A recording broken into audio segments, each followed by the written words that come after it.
G'day, Peter Kibble from How Bowman. So candidate we've got today, candidate 16.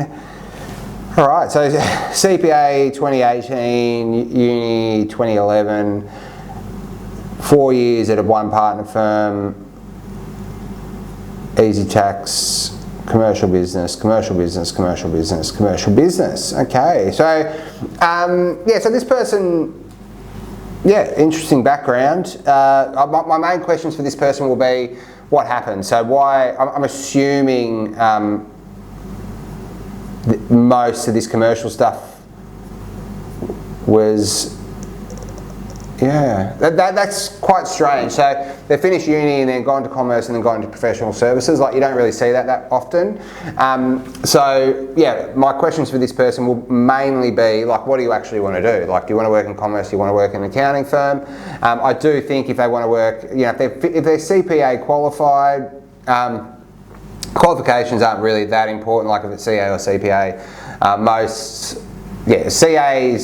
CPAs will hire a CA, but not all CAs will hire a CPA, basically. If they want to stay within professional services, then they've just got to get into a firm where they can get promoted. That's my main concern about people working at these one partner firms, is how's your job changing from year to year? Because if you stay there for 4 or 5 years and nothing's changed and you've just done the same job for the last 5 years, then that can be a problem when you're looking to leave. That would be my main concern about this person, for this person. But the good news is they've only been there for, it's really 3 and a bit years.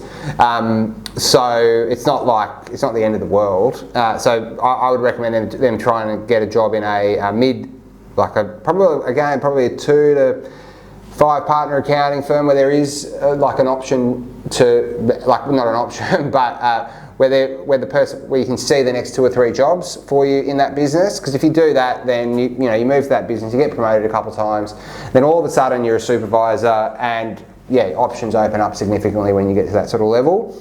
If they want to move to commerce, if they did want to go to a mid-tier or a big firm, they're just going to struggle a little bit. There are a couple of firms that that will hire this person, but not all of them I'd want to work for, kind of thing. So into a mid-tier. There are a couple of options, but how good those options would be, I'm not sure. I do actually think they're going to be far better off going to a 2 to 5 partner firm, getting promoted a couple of times, and then if they want to move to a mid-tier or a big firm, then they'll just have more options because they've been promoted and they're working as a supervisor, etc., etc. So if they want to move to commerce, that's right, so they're overseas. So it looks like all their commercial experience is overseas. So I still think it's possible, and this is probably the big difference between prof and commerce, is overseas experience in commerce is they don't really care that much whether or not you got it in Australia or overseas. Depends on the country sometimes, but not real. They don't really care as much, unless it's a very technical role where you need to know quite a bit about local standards, reporting standards and that sort of thing. But generally they don't care as much, especially in commercial analyst type roles. So I do think that this person would be able to get a job in commerce. I would ask questions as to why they didn't get one in the first place. And if they've already explored that option and they're basically starting again as a tax accountant in an accounting firm, then I would recommend that they treat it as such and then try and get a job in another firm where they can get promoted a few times, because moving into a commerce role as a tax accountant from a one partner firm is just going to be super competitive. And it's less about whether or not you can do the job, more about whether or not you can get the job. They're just so competitive to get these roles. That's not to say it's not possible, but it's really, really hard.